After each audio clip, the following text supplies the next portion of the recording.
जैसे रोगी होता है, रोगी को ये पता लग जाता है कि दीर्घ रोग है और यहाँ के लोकल हॉस्पिटल के डॉक्टरों ने मना कर दिया है कि आप जाइए ऑल इंडिया इंस्टीट्यूट दिल्ली में। तो वहाँ जब ये डायरेक्शन मिलकर इंसान जाता है तो वहाँ चाहे प्रधानमंत्री हो और चाहे कोई फैक्ट्री मालिक हो, कितना उच्च पोस्ट प्राप्त व्यक्ति हो, उस समय उसको अपनी जान दिखाई देती है, अपनी पोस्ट पद दिखाई नहीं देता। डॉक्टर कहता है लेट जाइए, वो तुरंत लेट जाता है। डॉक्टर कहता है ये कपड़े निकाल दीजिए, तुरंत निकाल के रख देता है। उस समय उसके नखरे खत्म हो जाते हैं और तभी वो उपचार प्राप्त करता है। जब तक डॉक्टर के आज्ञा का पालन करता रहे, चाहे कुछ भी कहे वैसे ही, जहाँ लेटने को कहे वहीं लेटना पड़ेगा, जहाँ बैठने को कहेगा वह बैठना पड़ेगा, और कहेगा मुंह खोल सांस तेज ले, वो सारा कुछ करना पड़ेगा। तो तभी वो अपना उपचार करवा पाएगा। तो ठीक इसी प्रकार जब आप सतलोक आश्रम बरवाला की तरफ आए, संत मिलन को चालिए तज माया अभिमान, और जो जो कदम आगे रखे ओ हे यज्ञ समान, तो आपको इतना पुण्य मिलता है यहाँ आने का। आप क्योंकि संत है नहीं पृथ्वी पर कोई, संत मिलन को चालिए, संत की तरफ चलने मात्र से इतना लाभ है, फिर यहाँ का किक्के लाभ होगा वो तो गिनती नहीं हो सकती। अब जब तक अभिमान है ये प्राणी उभर नहीं सकता। एक नित्यानंद नाम के संत हुए हैं, नित्यानंद नाम के। वैसे वो ब्राह्मण जाति में जन्मे थे, लगभग 250 वर्ष पूर्व की बात है। उनका घर का नाम था श्री नंदलाल, नंदलाल नाम था उनका। उनके माता पिता बचपन से ही मर गए थे, मृत्यु को प्राप्त हो गए थे। उनका पालन पोषण नाना नानी के घर हुआ था। उनके नाना जी जो थे, नंदलाल जी के नाना जी नारनौल के नवाब के यहाँ एक ऊंच पोस्ट प्राप्त थे। और जब ये नंदलाल जी युवा हुए, ब्राह्मण कुल में थे ये, तो इनको भी वहाँ एक तहसीलदार की पोस्ट पर नियुक्त करवा दिया। नंदलाल जी तहसीलदार थे, घोड़ा इनको प्राप्त था, बन ठन कर चलते थे। उसमें जो तहसीलदार की वैल्यू जनता में होती थी, इज्जत होती थी, आज के तो मेरे ख्याल में मंत्री की बिना होगी। नंदलाल जी का विवाह हो गया था, संतान प्राप्ति अभी हुई नहीं थी। अब कहते हैं ना जाने कब भाग्य उदय हो जाता है प्राणी का। एक दिन नंदलाल जी अपने महल के, अपने मकान के छत पर, गर्मियों के समय में छत पर टहल रहा था। रात्रि में नींद आई नहीं और उसने क्या देखा कि कहीं थोड़ी सी दूरी पर रात्रि के समय किसी के घर पे कोई संत आए हुए हैं और परमात्मा की कथा सुना रहे हैं, सत्संग कर रहे हैं।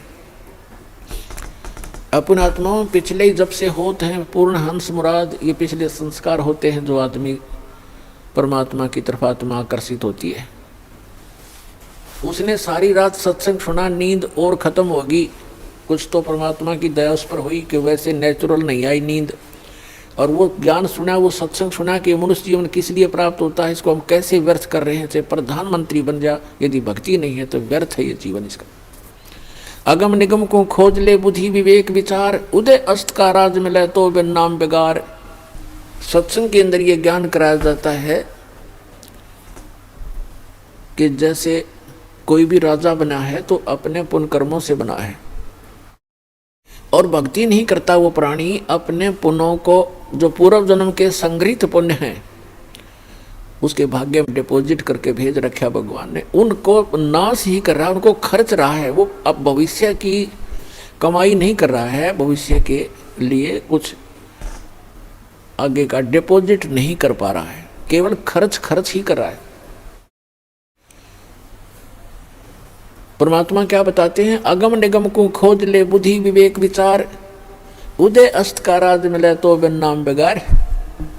पुराने समय की बात है, अब बातें याद आती हो, पिछली कथाएं। एक 3 व्हीलर वाला था, बड़ा 3 व्हीलर जो पहले पेट्रोल के चले थे, हमारे गांव से और लाखन माजरा गांव है, वहां तक 3 व्हीलर चला करते थे 2।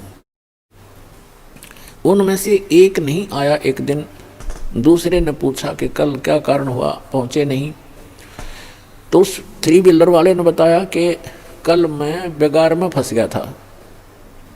बेगार क्या होती थी कि पहले पुलिस वालों के पास ये मोटर गाड़ियाँ नहीं होती थी, वो किसी भी जीप वाले को या किसी टेम्पू वाले को, वो थ्री व्हीलर वाले को या फोर व्हीलर वाले को सामने खड़ा कर लेते थे थाने का आगे। कहीं रेड मारनी हो, किसी प्रकार की कोई भी उन्होंने कहीं जाना होता था क्षेत्र में, तो उन्होंने पकड़ लिया पुलिस वालों ने, और सारा दिन उसको टिकन नहीं दिया। को 20 गांवों के अंदर पहुंचे, इधर उधर गए, और तेल भी उस थ्री व्हीलर वाले ने अपने पल्ले से डलवाया, अपनी जेब से तेल भी उसने अपनी जेब से डलवाया, और सारा दिन मनमाने 200 से 300 किलोमीटर का क्षेत्र तय कर दिया। आम आदमी तेनों दिखा एकदम बड़ा स्पीड से चल रहा, बड़ी कमाई कर रहा होगा, कर रहा था, अपने ही पल्ले से खर्च कर रहा था, तेल का भी कमाई तो थी नहीं उस दिन। तो उसको बिगाड़ बताते हैं। तो थ्री व्हीलर वाले ने बताया कि मैं ऐसे ऐसे कल पुलिस का फंस गया था बिगाड़ में, और 200 रुपये का पेट्रोल अपनी जेब से फूक का आया, कल कुछ चवन्नी मिली नहीं। उस समय के 200 रुपये आज के 20,000 रुपये, इतना वो खर्च हुआ उसका। तो पुण्यात्माओं, जो आज कोई भी उच्च पोस्ट प्राप्त है, कोई डॉक्टर है, इंजीनियर है, चीफ इंजीनियर है, आईपीएस है, आईएएस है, जज लगे हैं, मंत्री हैं, मुख्यमंत्री हैं, प्रधानमंत्री हैं, या एमएलए एमपी बने हैं, या अन्य कोई अच्छे व्यवसायिक व्यक्ति हैं, धनी हैं, तो वो क्या करते हैं, जैसे परमात्मा उनके लिए बताता है कि अगम निगम को खोज ले, भविष्य के बारे में कुछ सोच, और बुद्धि विवेक विचार, उदय अस्त का राज मिले तो वे नाम बिगाड़े, पूरी पृथ्वी का यदि राजा हो, और तो छोड़ो सारे छोटे मोटे शासकों को, कहते हैं पूरी पृथ्वी का राजा हो और उसके पास ये सत्य भक्ति ना हो, अब उसकी चहल पहल न देखे, तो आदमी ने सोचा इस जैसा सुखी नहीं, जो तो बड़ा ठाठ कर रहा है, और ठाठ तो कर रहा है लेकिन अपने जीवन को 12 बाट कर रहा है। पिछले जन्म के पुण्यों को अपने ही पल्ले से खर्च कर रहा है वो चक्रवर्ती राजा बनकर, और भविष्य की कमाई उसकी बन नहीं रही, क्योंकि वो बेगार कर रहा है, बेगार। तो बेगार वाले की इनकम नहीं होती पर स्पीड पूरी होती है।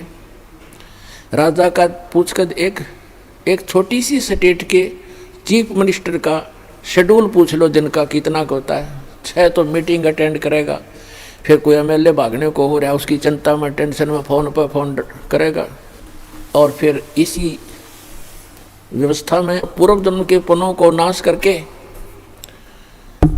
और हाथ झाड़ के चला जाता है। परमात्मा बताते हैं कि क्या मांगो कुछ थिर ना रहाई, और देखत नैन चला जग जाई, 1 लख पूत 1.25 लाख नाती, उस रावण के दीवान बाती। और कहते हैं कहे कबीर अंत की बारी, जैसे हाथ झाड़ कर चला जुआरी। ये प्राणी ऐसे जाता है जो सतभक्ति नहीं करता, केवल इस राजपाट या इस संसार के झूठे ठाठ को ही संग्रहित करने में लगा रहता है, जैसे जुए में हारा हुआ जुआरी हाथ मसलता जाता है, खाली हाथ जाता है, रोता पीटता जाता है।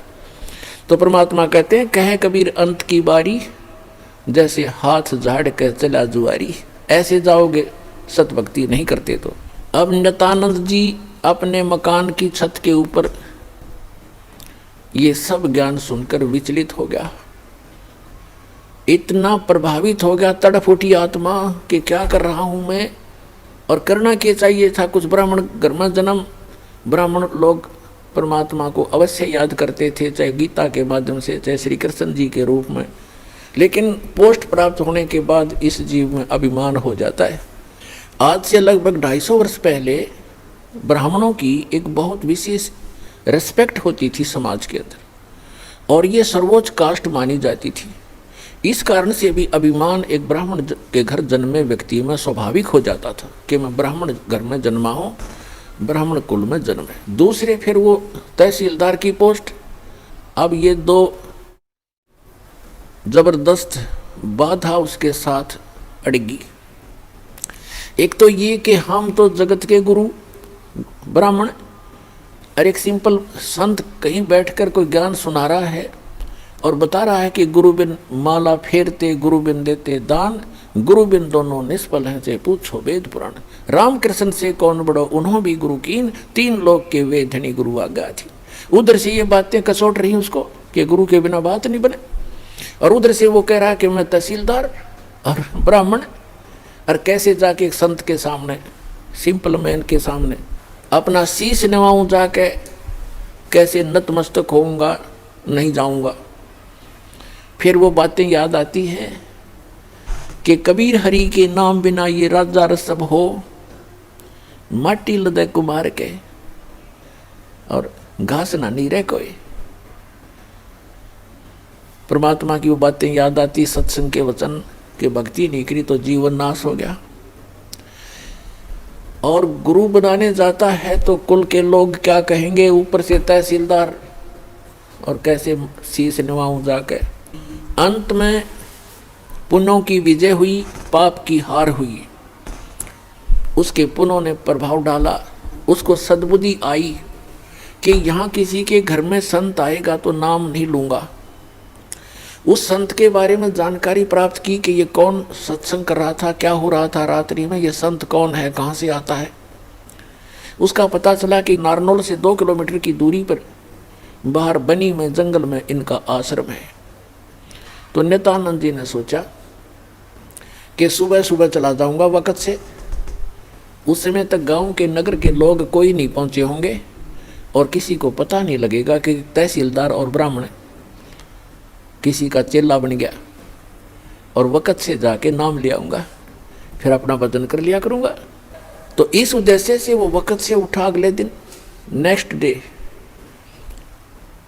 और घोड़े पर सवार हुआ, मुंह अंधेरे वक़्त से पहुंच गया, जा रहा था आश्रम की तरफ। उधर से वही संत, क्योंकि रात्रि के समय तो वो अपना सज धज कर जैसे भी कपड़ा उपड़ा लाल पीड़ा बांध के और गया था। उस समय वो सिंपल एक सफ़ेद धोती लपेट के और सिर के बाल मुंडवा रखे थे, उसने उस तरह फिरवा रखा था संत जी ने। गुमानी दास नाम था, वो विष्णु उपासक वैष्णव पंथ के संत थे। और उस समय ये सोन को सोन गढ़े माना करते ब्राह्मण लोग खास कर। अब वो ये सोचकर चला था कि आज मैं मेरा जीवन सफल करने जा रहा हूँ, जैसा कि उसने सत्संग में सारे पहलुओं पर ज्ञान सुना था। आज मैं एक अनमोल काम करने जा रहा हूँ अपने जीवन का। और सामने से क्या देखा कि एक कचकोला कति कोरा उस तरह फिरवाया आदमी आवे। तो उसने अपने मन में जोड़ जुगाड़ किया कि देख ये कैसा मनुष्य व्यक्ति सुबह सुबह टकराया, मुझे मूंड मंडवा रखा इसका। क्योंकि मूंड तकरीबन ऐसे मंडवाते थे जिसका कोई मृत्यु हो जाती है, उसको अपशकुन माना करते। तो फिर उसने सोचा भी वापस तो मुड़ूंगा नहीं, बार बार दाव लगे नहीं। तो उसने अपने ही सोच से क्या सोचा कि चल इस सोन को सोन के अपना कुछ जंतर मंत्र सोचा। उसने क्या सोचा, घोड़े के निकट जब वो व्यक्ति आया, शीश मुंडवा रखा था, जिसने मूंड मुंडा रखे थे, बाल कटवा रखे थे, उस तरह फिरवा रखा था, उसके निकट घोड़ा रोक के और सिर में मारे ऐसे आंगली टोले मारा। टोले बोला रे नो टोले मारे ने बोला मनुष्य तने आज जाना था मेरे आगे, मैं तो एक बहुत जरूरी काम में जा रहा था, तू कहाँ मर रहा सामने। अब वो संत उसके मुंह की तरफ देखा कि दिखा था सज्जन आदमी, और यूँ करे मेरे गल बकवाद क्या करा इसने, बता शर्म टोले मारे मेरा। क्या बोला भाई, संतों के साथ तो 1-2 रोज खसड़ियाँ आया करें जंगल में। वो संत उसकी तरफ देख कर चलता पड़ा। अब वो पहुंच गया डेरे में। वहाँ 1-2 चेले रहते थे, उन्होंने देखा भी कोई अच्छा अफसर आ गया। घोड़े पर तो अफसर का ही आना होता है। वो नीचे उतरा, घोड़ा वर्क से बांध कर पूछा कि भी महाराज जी कहाँ हैं। उन भक्तों ने कहा जी आ जाओ बैठो। वहाँ बिछा दिया जैसा भी बिछोना होता है आश्रम के अंदर। अभी आने वाले हैं, स्नान करके घूम फिर के आएंगे। अच्छा, वो बैठ गया। अब संत जी घूमने गए थे, इस साइड से आगे दूसरी साइड से घूम के नहा धो के, और वो आकर बैठे, निवासन था सामने, और सामने वो बैठा नित्यानंद कति। अब उनकी हुई आंख 4 दोनों की। संत ने देखा कि तो घोड़े वाला वो ही है भाई, जो मेरा टोले मार के गया था सिर में। अब नित्यानंद जी ने देखा कि तो महात्मा था वही, जिसको मैंने रास्ते में छेड़ दिया था। अब नित्यानंद जी शर्मिंदा हो गया, नीचे न गर्दन होगी नो, ऊपर ने नाड़ करी नहीं, क्योंकि पुण्यात्मा थे। घना लज जागे और नीचे गर्दन कर ली नो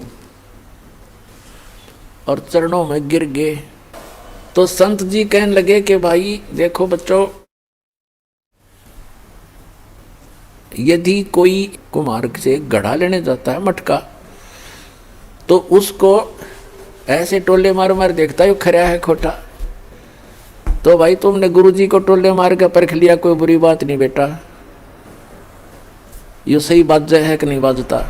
इतना सुन के और चरणों में बुरी तरह गिर गया, क्योंकि उसकी मरोड़ निकालनी थी, उसका एम खत्म करना था परमात्मा ने। और करबद्ध होकर कहने लगा, हे मालिक मैं बहुत नीच आत्मा हूँ और आप सचमुच संत हो, मैंने आपके साथ इतना अभद्र व्यवहार किया, आपने फिर भी मुझे सीने से लगा लिया। अब नित्यानंद जी के और हृदय में यह बात गहरी उतर गई कि भी सचमुच संत है, नहीं तो धमका देता, भगा देता और नाम भी देता तो हृदय से ना देता तो मेरे आना भी विफल होता। तो संत ने कोई दुख नहीं माना, कोई बात नहीं बेटा, आपका उद्देश्य गलत नहीं था, मैं समझ गया था। जब तुझे यहाँ देखा तो मुझे आइडिया लगा रही है ये आदमी नेक है, ये कह ये रहा था कि मैं जा रहा हूँ शुभ काम के लिए, तू आगे काम मर गया, तो उससे भी उसने आइडिया लगा लिया कि आदमी खास है और प्यासा है भगवान का। तो नित्यानंद जी ने दीक्षा ले ली और दीक्षा लेकर के फिर उसकी पत्नी ने विरोध शुरू कर दिया, इतना विरोध कर दिया कि उसको ये डर हो जाता है इन बहनों को अज्ञान के कारण कि कहीं ये घर ना छोड़ दे। लेकिन साधु संत जो होते हैं वो घर छोड़ने की नहीं कहते, और जो बुराई छोड़ कर भक्ति करने को कहते हैं। लेकिन उसको जैसे भी आसपास की औरतों ने भी पट्टी पढ़ा दी, ये तो बाबा बनेगा, ये तो घर छोड़ देगा, इतनी भक्ति करता है, रोज आश्रम में जाने लग गया। तो उसने उसके गुरु जी को भी अभद्र व्यवहार कर दिया उसकी पत्नी ने। तो उसने नित्यानंद जी ने देख लिया एक दिन, तो उसने प्रार्थना करी, परमात्मा या तो ये मार्ग नहीं याद दिलाना था ठीक से, अपने डले ढो रहा था, कर्म फोड़ रहा था, फोड़ लेता। और हे परमात्मा भी अब बात बन के खड़ी होगी, या तो इसने सद्बुद्धि दो, ना इसकी माटी सुंगवा लो परमात्मा, या तो इसको सद्बुद्धि दो कि ये भी मेरा साथ दे, भक्ति करे, अपना कल्याण करवा ले, और नहीं तो दाता इसने वापस ले लो, तेरी आत्मा ने, मुझे जरूरत नहीं संसार की। कुछ दिनों के बाद क्या हुआ, 5-6 महीने के अंदर उसकी पत्नी बीमार हुई, मृत्यु को प्राप्त होगी, उसने घर त्याग दिया। और यहाँ हरियाणा के अंदर एक जटेला जोड़ है, 4-5 गांव की सीमा का ज्वाइंट है, इकट्ठा के वहाँ जंक्शन है, वहाँ एक बड़ा जंगल सा था, उसमें रहने लग गया।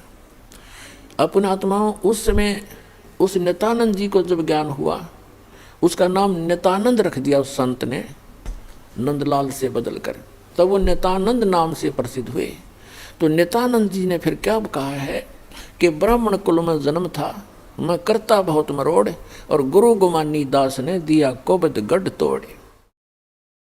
कि मैं ब्राह्मण कुल में जन्म होने के कारण गणाभिमानी आदमी था, और गुरु गुमानी दास ने, उनके गुमानी दास नाम थे गुरु जी का, कि गुरु गुमानी दास ने यो दिया कोबद गढ़ तोड़। ये कोबद का किला था, मान बढ़ाई अहंकार, और जब तक इसका नाश नहीं होगा इतना भगवान मिला नहीं।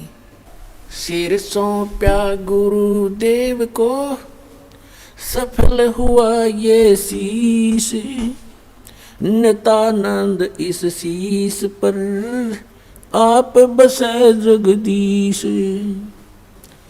अब क्या बताते हैं, नित्यानंद जी कहते हैं सिर सौंप्या गुरुदेव को और सफल हुआ ये शीश, नित्यानंद इस शीश पर आप बसे जगदीश।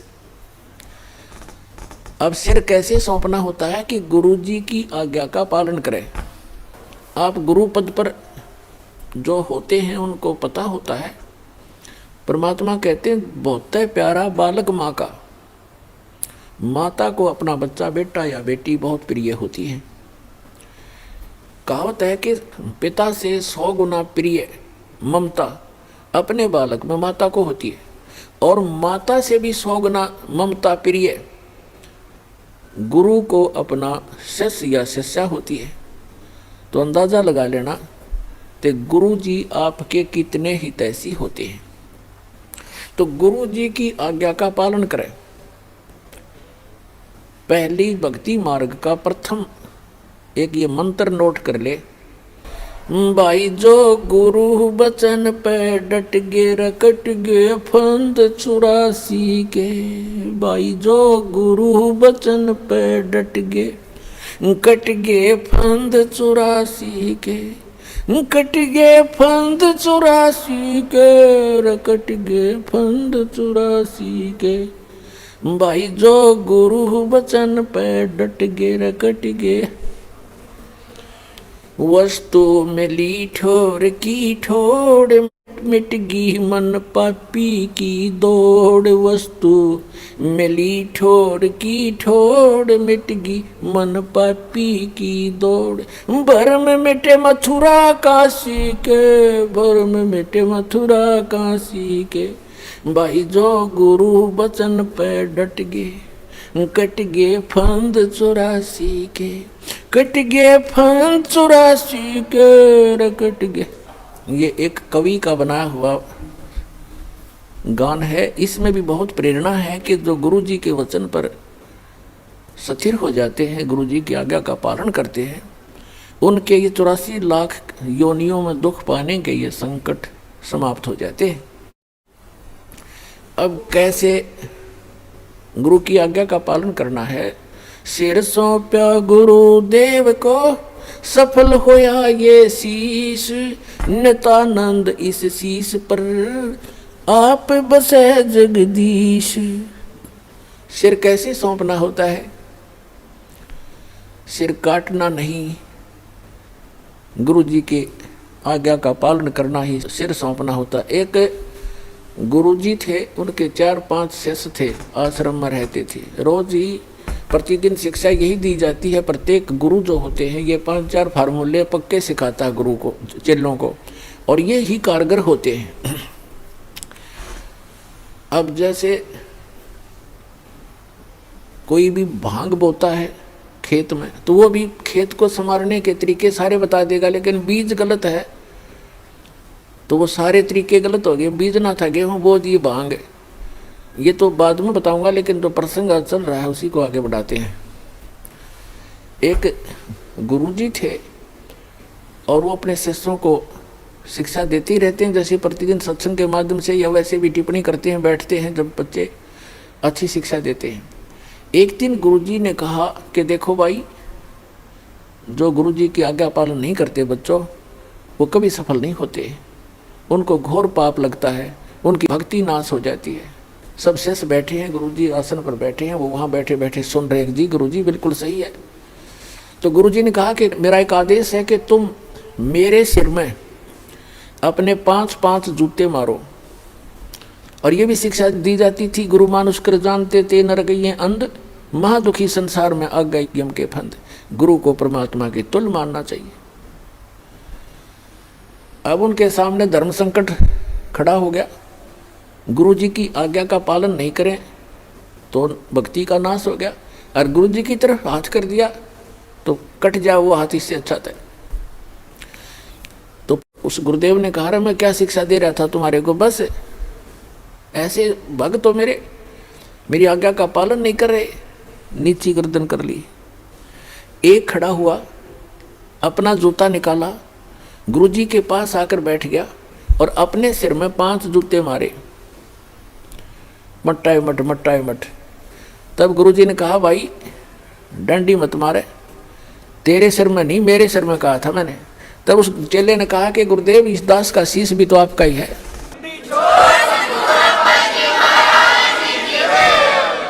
क्या इसको आप दूसरा मानते हैं? तो यहाँ गुरुजी बोल नहीं सके। तो वो यही चाहते थे कि इनको कितना विवेक है। तो पुण्यात्माओं, इस भक्ति मार्ग के अंदर गुरु जी का मुख्य अभिनय होता है, और शिष्य का भी उसके साथ साथ पैरेलल इतना ही सूरवीरता से उस पर चलना होता है, तभी सफलता मिलती है। अब उसके बारे में आपको बताते हैं, गुरु जी के साथ कैसे रहे, कैसे बोले, कैसे बतलावे, कैसा व्यवहार करे निष्कपट भाव से। दंडवतम गोविंद गुरु बंधु अविजन सोए, पहले वे प्रणाम तिन नमो जो आगे होय। गुरु को कीजय दंडवतम कोटि कोटि प्रणाम, कीट न जाने भृंग को यो गुरु कर ले आप समान। गुरु गोविंद कर जानियो रहियो शब्द समाए, मिले तो दंडवत बंदगी नहीं पल पल ध्यान लगावे। गुरु मानुष कर जानते ते नर कहिए अंध, महा दुखी संसार में फिर आगे काल के फंद।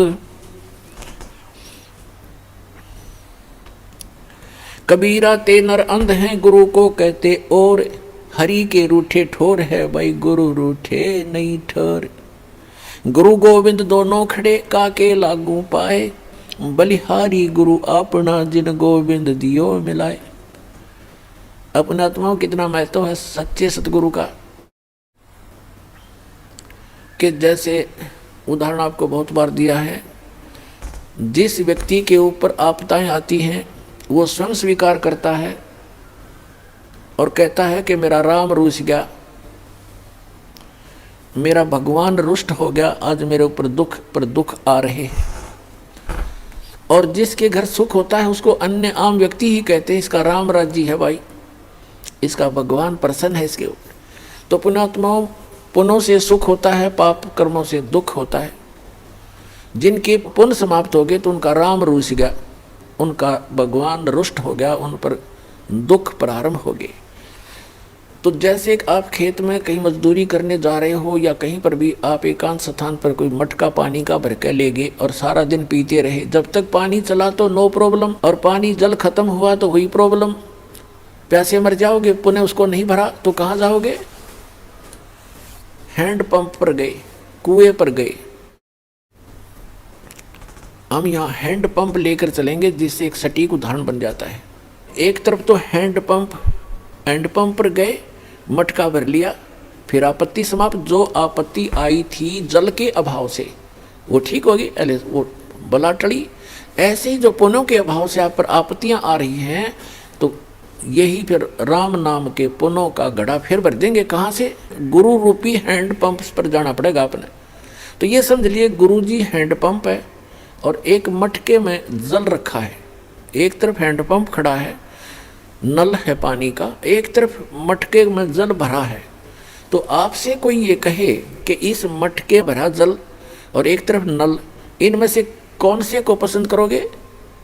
तो इतना तो बेईमान होना ही पड़ेगा हमने, भाई नल चाहिए हमने तो मटके का तो पानी तो शाम तक भी ख़त्म हो ले, और हैंड पंप मत कितने भर ले मटके तो अभी ख़त्म नहीं हो। तो कहते हैं वैराग नाम है त्याग का 5 सोमा। ये जो काम क्रोध लोभ अहंकार मोह, कहते हैं अब इनकी दिशा बदल लो। बेईमान हो तो दान करने पर हो, बेईमान हो तो ऐसा बेईमान ना करे, ऐसा लोभ करे जो भक्ति मार्ग में आपको सहयोग देवे। कर्म फोड़न का बेईमाना लोभ करना अनुचित है। तो परमात्मा कहते हैं गुरु गोविंद दोनों खड़े, मटके में जल तो समझ लो गोविंद और नल समझ लो गुरु। इन दोनों में से कहते हैं किसके लागू पाए? आप उत्तर दे रहे परमात्मा, हमारी तो इतनी बुद्धि काम भी नहीं करे। बलिहारी गुरु अपना जिन गोविंद दियो मिलाए। धन है मेरा वो गुरु, वो नल का हैंड पंप जिसने वो राम मिला दिया, जिसके अभाव से हम दुखी हो रहे थे वो पुण्य प्राप्त करा दिए। तो पुणात्मा परमात्मा कहते हैं गुरु मानुष कर जानते ते नर कहिए अंध, महादुखी संसार में आ गए यम के फंद। गुरु गोविंद दोनों खड़े किसके लागू पाए? बलिहारी गुरु अपना जिन गोविंद दियो मिलाए। कबीर हरि के रूठ जा गुरु की शरण में जा, और कह कबीर गुरु रूठ गए फिर हर नहीं होत साए। अब जैसे आपका राम रूठ गया, आपके पुण्य समाप्त हुए, गुरु मिल गए तो रोज भर लो बाल्टी, दिन में 10-10 बार। और फिर कहते हैं यदि आप जी ने हैंड पंप खराब कर दिया, उसको मिस हैंडल करके, उसकी टेक केयर ना करके, रिस्पेक्ट नहीं की, तो आपका हैंड पंप खराब हो गया, यानी गुरु रूठ गए। फिर आपको वो सुविधा बंद हो जाएंगी मिलनी जो आपको हैंड पंप से मिलनी थी। तो यहाँ कहते हैं कबीर हरि के रूठता गुरु की शरण में जा, कह कबीर गुरु रूठ गए तो हर नहीं होत साए। अब फिर क्या बताते हैं? गुरु से ज्ञान जो लीजिए, शीस दीजिए दान, बहुतक भोंदू बह गए, राख जीव अभिमान। गए, भौतिक भौंदुक बह गए, राख जीव अभिमान। जैसे नित्यानंद जी कहते हैं, ब्राह्मण कुल में जन्म था, मैं करता बहुत मरोड़, और गुरु गुमानी दास ने दिया कोबद गढ़ तोड़े। तो सत्संग के हथौड़ों से, इस वचनों के हथौड़ों से हमारे अंदर जो गंध जमा पड़ा है या अभिमान का है, तो उसको तोड़ दिया जाता है सत्संग की चोट मार मार के। अब क्या अभिमान इस प्राणी का, अब चाहे कितना टीरी खा पाक रहा हो, 1 मिनट में अधरंग मार जा, बांगा मुंह हो जा, माखी लकड़र बड़े, लाल पड़े टपके उस अपलातून के। क्या अभिमान इस मट्टी का, अपना पीछा छुटावे, कर्म बनावे, विनम्र होकर सत्संग में आवे। और कबीर साहब कहते हैं, ऐसी वाणी बोलिए मन का आपा खोए, और उनको शीतल करे आप भी शीतल होए। तो इसके लिए अपने अभिमान को त्याग कर दो, आप बात करोगे, देखना सामने वाला आत्मा कैसे गदगद हो जाएगी। तो एक भक्त के बोलने का, उसके चलने और बैठने का, उसके नज़र और देखने का तरीका नॉर्मल होता है, और तभी वो भक्त कहता है। एक वैसे बकवादियों की तरह चल रहा है, बकवादियों की तरह चश्मे लाओ और नो टेढ़ा देखे, वो तो ढेढ़ आदमी है, भक्ति करता है चाहे ना करता है। तो सत्संग के अंदर आकर के सत्संगी कहला करके, भक्त कहला करके, उसमें भक्त वाले गुण स्वाभाविक बन जाने चाहिए, तो सत्संग से उनका ज्ञान होता है। तो क्या बताते हैं, गुरु से ज्ञान जो लीजिए, शीश दीजिए दान, और भौतुक भौंदू बह गए, राख जीव अभिमान। गुरु समान दाता नहीं, याचक से समान, और 3 लोक की संपदा सो गुरु दीनी दान।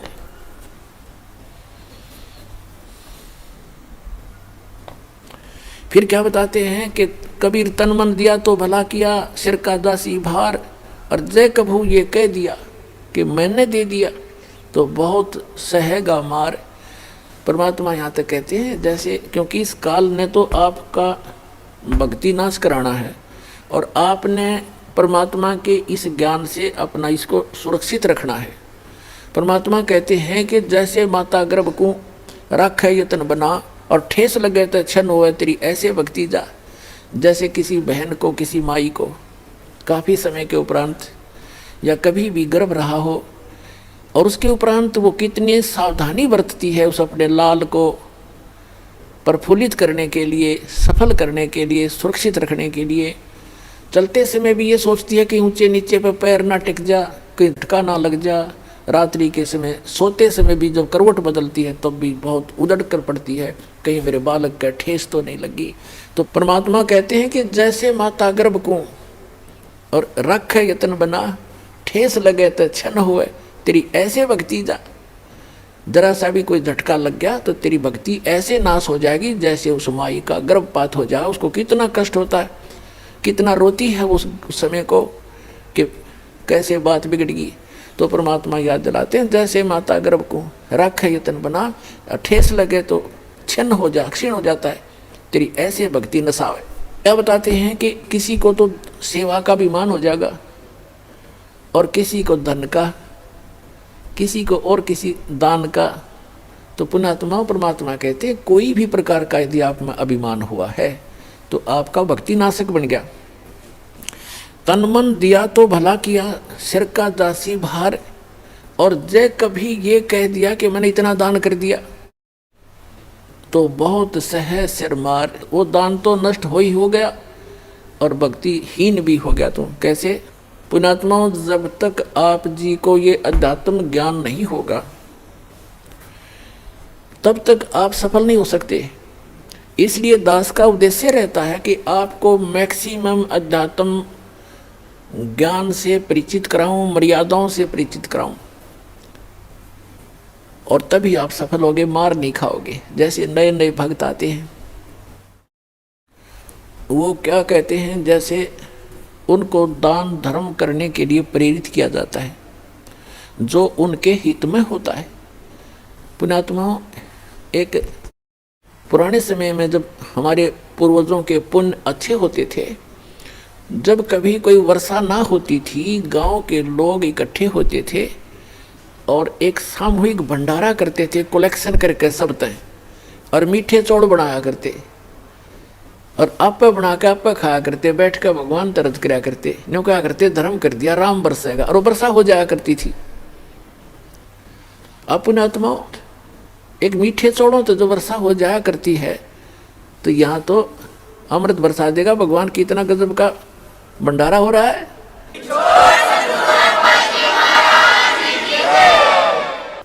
एक भक्त के साथ दो भक्त और व्यक्ति आगे, आम जैसे सत्संग में आम अलाउड करते हैं, आ जाओ भाई आ जाओ, सत्संग भी सुन लेंगे। तो उन्होंने देखा यहाँ जहाँ भी सत्संग वाला चल रहा है कि क्या करते हैं, गरम गरम चाय की टैंकी भरी है और गर्मियों के दिन में कहीं नींबुओं के टोकरी की टोकरी भरी है, चीनी की बोरी खोल रखी है, और भगत काटे नींबू पिलाओ, पानी बनाओ, सेकंड गुट गुट पीओ, कोई खाना खा रहा है, कोई दूध पी रहा है, कहीं हलवा मिल रहा है। तो उन दोनों में से जो नए आए थे उनमें से एक कहने लगा, बोला भाई गाँव में नो कर, वहाँ पर राम उतर रहा है, बोला राम आ रहा है, भगवान उतर रहा है। वो दूसरा बुद्धिमान था, वो कहने लगा रहा ऐसा धर्म जहाँ पर हो, ऐसा धर्म हो रहा हो, वहाँ तो राम ना उतर रहा हो तो उतर जा।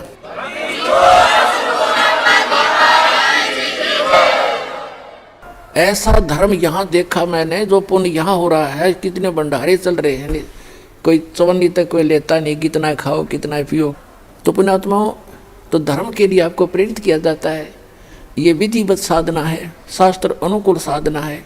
यहाँ का किया हुआ पुण्य आपको बहुत गुना हो करके वापस भी मिलेगा और आपके गुड अकाउंट में लिखा जाएगा, वो अलग से। या आपको वापस जो मिलेगा ये तो आपका यूँ समझ लो ब्याज ब्याज मिलेगा, मूल धन तो आपका जमा होता रहेगा।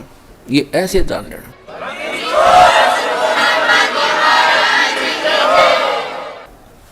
तो जैसे हम दान धर्म के लिए प्रेरित करते हैं, कहते हैं धर्म तो दसके नहीं दसके तीनों लोक, और खैर आए तुम्हें खैर है कि तुम पोख, धर्म का नाश नहीं होता।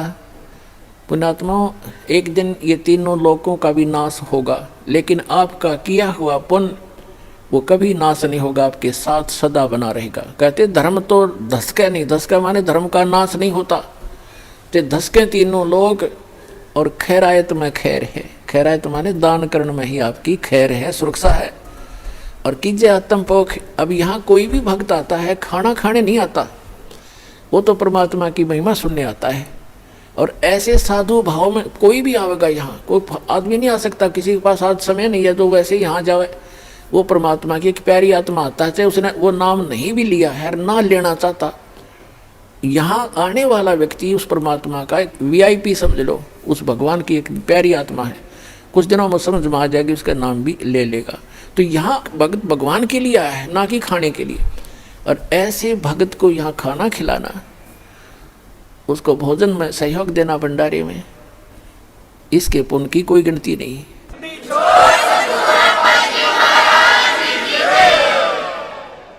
अब क्या प्रसंग चल रहा है कि जैसे कई भक्तों को प्रेरणा दी जाती है कि भाई आप जोत बोलो हवन के लिए। देखो पुण्यात्मा, हमारे कई प्रकार के पाप हमने इकट्ठे कर रखे हैं। जैसे एक दास ने एक वाणी बोली थी भगवान की कि मानत ना मन मोरा साधो, मानत ना मन मोरा रे, और बार बार मैं ये समझाऊं जग में जीवन थोड़ा रे। फिर क्या बताते हैं कि शरण पड़े को गुरु संभाल, जान का बालक भोरा रे, और कह कबीर तुम चरण चित राखो, जो सोई में डोरा रे।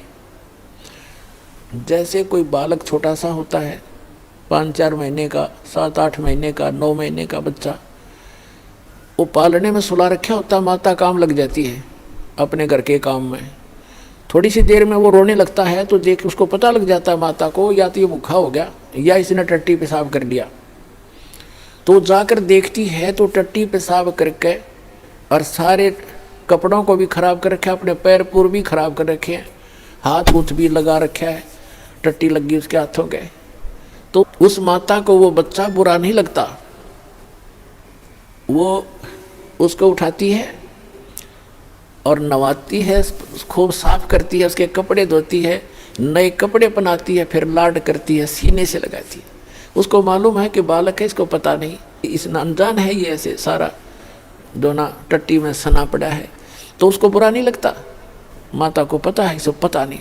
तो इसी प्रकार आप जब यहाँ आए हो, इस कलयुग में पहुँच चुके हो, आप इतने पाप कर्मों से सन गए हो और आपको पता नहीं कितने पाप कर लिए, जैसे उस बालक ने कर लिए, उसको पता ही नहीं तू ये क्या कर रहा है। तो ऐसे अबोध जानता है भगवान आपको, ये सत्कर्म मान लेना। फिर परमात्मा कहते हैं कि शरण पड़े को गुरु संभाले और जान का बालक भोला रे।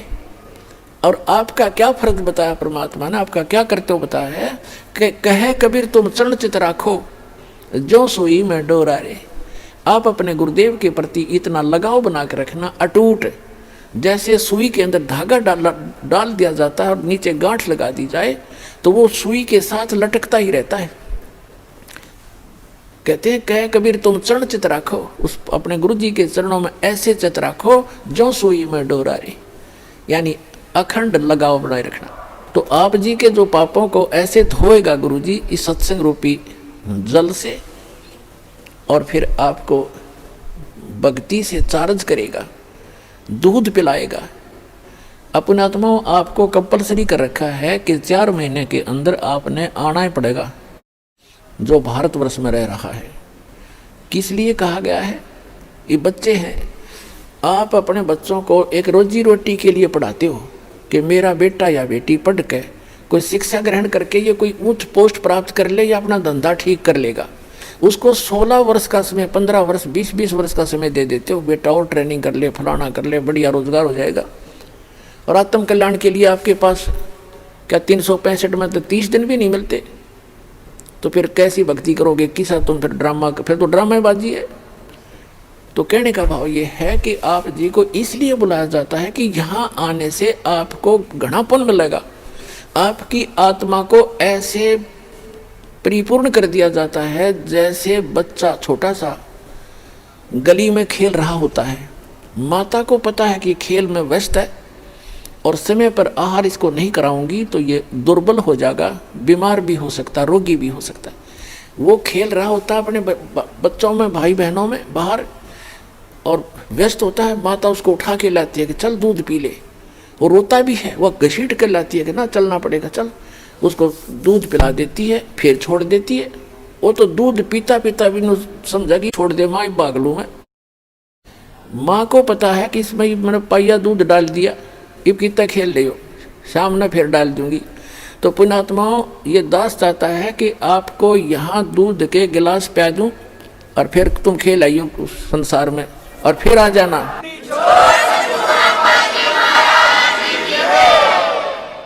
ताकि आपकी आत्मा दुर्बल ना हो और आप जल्दी युवा हो जाओ। जैसे माता पिता देखना चाहता है मेरे बेटा बेटी जल्दी युवा हो जाए, स्वस्थ रहें। दास के आप बेटा बेटी हो, आत्मा के पिता गुरु होते हैं और शरीर के पिता माता पिता अन्य होते हैं। तो दास उस दृष्टिकोण से है, जैसे आपको बताया था कि बालक प्यारा बहुत ही माँ का, उनसे बढ़कर शिष्य गुरुओं का। तो आप जी गुरु जी को जो बच्चे होते हैं, शिष्य होते हैं, वो माँ से भी कई गुना 100 गुना अधिक प्यारे होते हैं। इसलिए आपको बार बार बुलाया जाता है। संत मिलन को चालिए तजमाया अभिमान, और जो जो कदम आगे रखे ओ है यज्ञ समान। तो कितना परिपूर्ण हो रहे हो आप, और आप कितने भूखे हो, कितने खाली हो चुके हो, इतना पुण्य कराया जाएगा आपसे यहाँ पर। और जब जाके आपकी स्थिति ऊपर उभरेगी, इतना माइनस हो गया आपके पुण्य, पाप इतने बढ़ गए। अब क्या बताते हैं कि परमात्मा क्या कहते हैं कि जैसे भक्तिहीन प्राणी जो होता है आपको कितना त्याग किया जाएगा, पर परमात्मा कहते हैं कि आपको एक श्वास उस श्वास का ऐसा मंत्र दिया जाएगा सतनाम, जिसके एक ही सिमरण की इतनी कमाई बनेगी आपकी। कहते हैं सतनाम तराजू के एक पालड़े में, और पृथ्वी लोक, स्वर्ग लोक और पाताल लोक, ये तीनों लोक तो पासिंग रख दे, जो सौदे में नहीं है। इससे हटकर इस ब्रह्मांड के अंदर जो 14 लोक हैं, विष्णु जी का लोक, शिव जी का लोक, इंद्र का लोक और शंकर जी का लोक, दुर्गा का लोक, और ऊपर ब्रह्मलोक, और उस ब्रह्मलोक के अंदर और धर्मराय का लोक, ऐसे एक इंद्र का अलग से लोक है, एक कॉमन स्वर्ग है। इस तरह के 14 लोक चढ़ा दे, और एक श्वास उस श्वास के सतनाम की परम संत से दीक्षा लेकर के सिमरण की कीमत एक पालड़े में रख दे, और 3 लोक पासंग रख दे। कहते तो ना तुले तुलाया राम रंग होरी हो, सतनाम पालड़े रंग होरी हो, 14 लोक चढ़ावे राम रंग होरी हो, 3 लोक पासंग धरे रंग होरी हो, तो ना तुले तुलाया राम रंग होरी हो। होरी माने खुशी, कि अब खुशी मनाओ तुम, ये झूठी होली मनाओ लाल पीड़े मुंह करके, वो नहीं, अब होगी असली खुशी, अब असली होरी। एक सतनाम की कीमत आपको कितनी मिलेगी? तो कहने का भाव ये है कि जैसे भक्तों से कहा जाता है कि आप जी ऐसे करो ऐसे करो, ये क्रियाएं बताई जाती हैं, तो स्टूडेंट को, विद्यार्थी को टीचर बताया करता है, ये होमवर्क, ये क्लास वर्क। तो कई अनजान भक्त कहते हैं मैंने जोत भी चढ़ा दी, 6 महीने हो गए, नाम भी ले रखा है, और मुझे कोई विशेष लाभ नहीं मिलता, पाठ भी करा दिया। तो कई तो ऐसे होते हैं कि मुझे कोई लाभ नहीं हो रहा, मैं तो नाम त्याग दिया या त्याग दूंगा। तो पुण्यात्माओं, अध्यात्म ज्ञानहीन प्राणी ही ऐसे विचार रखता है। इसलिए दास की कोशिश रहती है प्रत्येक सत्संग में कि कोई ना कोई ऐसा टॉपिक क्लियर करूं जिससे आपकी शंकाएं समाप्त हों। अब ये सोचना, जैसे सर्दी के मौसम में दिसंबर और जनवरी, ये हरियाणा प्रदेश सर्दी खूब जोर की गिरती है, और उस समय आप जी ने कोई स्वेटर पहन रखी है, और आप ये कहते हो कि मैंने स्वेटर भी पहन रखी है, कपड़े भी मोटे पहन रखे हैं, और फिर भी मुझे ठंड लग रही है। तो पुण्यात्मा, समझदार व्यक्ति क्या करेगा? क्या वो समझदार होगा? न्यू कह उस स्वेटर ने भी उतार दे कि क्या फायदा हुआ इससे, मुझे कोई लाभ नहीं हो रहा, कपड़े भी निकाल दे। ये तो बौड़ी बूझ करेगा इस बात ने, ये सिर्फ जो कति मूर्ख होगा। समझदार व्यक्ति क्या करेगा? स्वेटर आपने डाल रखी है, स्वेटर की जितनी क्षमता है उसने उतना बचाव आपका सर्दी से कर रखा है, उसके लिए यूँ नहीं उसने निकाल कर धर दे और कपड़े भी उतार दे, क्या लाभ हुआ? वो तो महामूर्ख होगा। तो उसके लिए उसका तरीका ये है कि जर्सी और पहने, और उससे भी ना सर्दी फिर भी ठंड लगे तो काम बड़ोड है। तो पुण्यात्माओं, धर्म से ही दुख दूर होंगे, भक्ति से ही। भक्ति में सारी चीज इंक्लूड है, दान भी, सिमरन भी, नित्य नियम भी, मर्यादा भी। और जैसा भी आप दान धर्म कर रहे हो, यूं समझ ले आपने स्वेटर पहन ली, और उस स्वेटर उतारने से कोई लाभ नहीं होगा, और बढ़ाना पड़ेगा। आप जर्सी और पहन लो और जुराब अच्छी मजबूत पहन लो, यानी धर्म को बढ़ावा घटन नहीं दे, भक्ति बढ़ानी चाहिए, घटनी नहीं चाहिए, तभी आपको सफलता होगी। तो पुण्यात्माओं, आपका सौभाग्य है, आपको यथार्थ भक्ति मार्ग सुनने को मिला, और ये वो शुभ दिन है, आज के दिन दास का ये अध्यात्म जन्म हुआ था।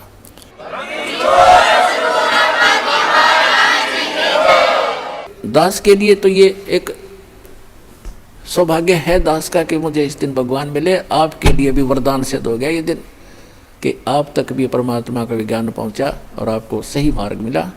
इस पर डटे रहना, लगे रहना, औरों को भी समझाना। बोलो सतगुरुदेव की।